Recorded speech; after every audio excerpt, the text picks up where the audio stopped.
Hello everyone, hello, hi guys. 9909, September 9th, 2009. Why is this day so important to me, you ask? I heard you. I heard you say, why is this day so important to you, Ryan? Here's why. 10 years ago today, I moved from Scottsdale, Arizona to New York City. 10 years ago today, I started my life as an independent person. I started my life as an artist. I started my life as an adult, although it's been tricky maintaining that status. But I have been working my way towards a life as in the arts for the last 10 years. And it's just remarkable to me that I started that journey 10 years ago today. 10 years, a whole decade, I've been plugging at it, and it's really incredible. I remember leaving Phoenix, and my most distinct memory of saying goodbye to Phoenix was that my best friends, Lucas Coatney and Megan Walker, Lucas, who I'm going to see in a couple days, and Megan, who just had a baby the other day, little baby Marlo. I remember my mom was moving out of Phoenix as well when I was, and we were staying at the La Quinta for the last couple days, and Megan and Lucas took me back to the La Quinta the night before I left for New York.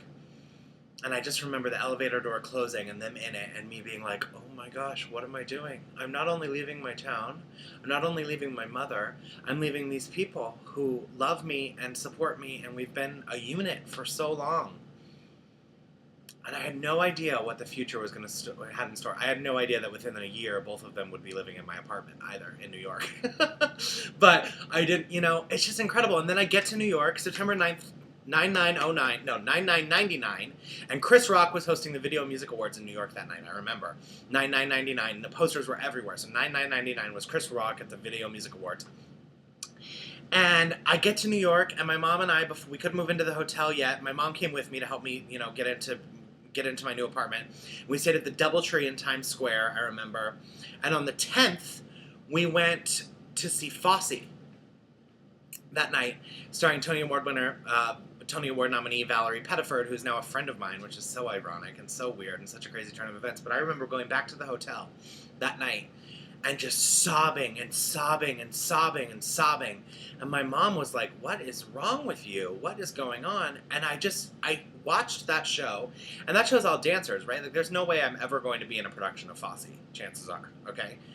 But I was like, this is what I want to do, and look at these people and how hard they must have worked, and it just got overwhelming because I realized that this represented the journey I had ahead of me. And I don't know, it was terrifying and it was exciting. And then my mom, so it's like about 2 days later, we moved in to the apartment.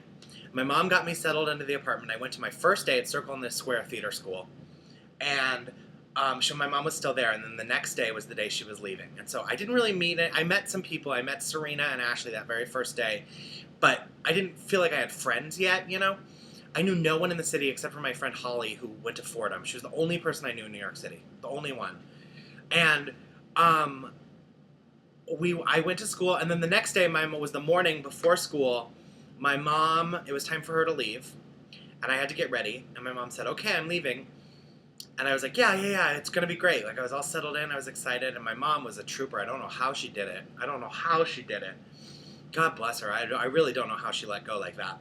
And I'm 18 years old in New York City, alone, in an apartment. Like, that's insane, right? That's insane. What parent would do that? My mother, she believed in me. She knew I believed in myself, and she believed in me.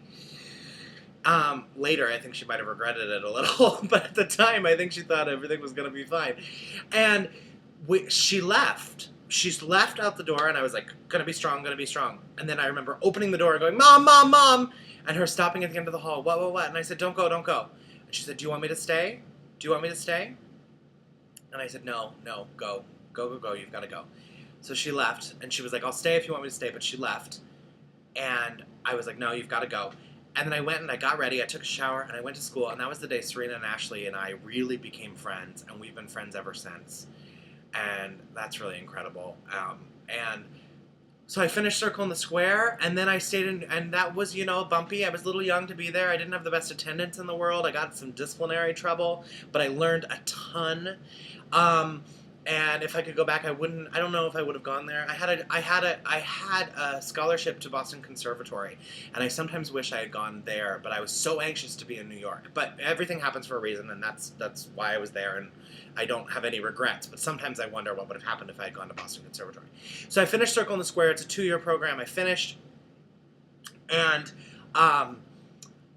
I went from, there into the world of musical theater and pounding the pavement, and also trying to figure out who I was as a kid. I'm 21 years old by the time I get out of school. No, I'm 20 when I get out of school.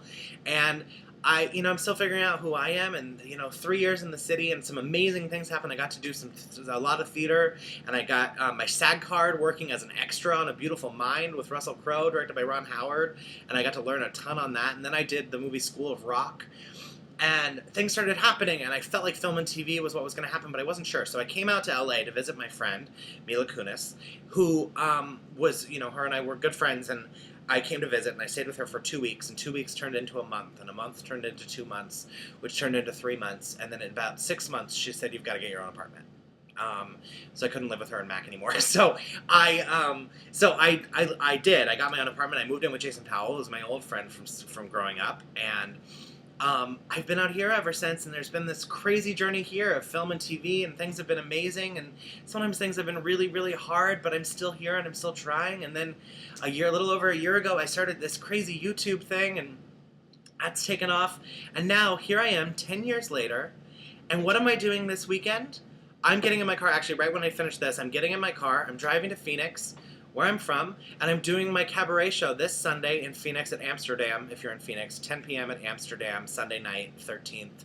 Amsterdam is at 718 North Central Avenue. Links in the info box. I'm doing my cabaret with the amazing Kristen Drathman, and Lucas and Jason are singing with me. My friend Chris from high school is singing with me. And just 10 years later, it's a celebration that I'm still at it, and I'm still doing it, and it changes every day what that means, but I'm still here, and thank you for your support, and I just can't believe it's been 10 years. I can't believe that 10 years has gone by, and I'm still here. Good times and bum times, I've seen them all, and my dear, I'm still here. So that's all. I just wanted to share it, because it's a special day for me, and it means a lot to me. So, love you all. Goodbye, everyone. Goodbye.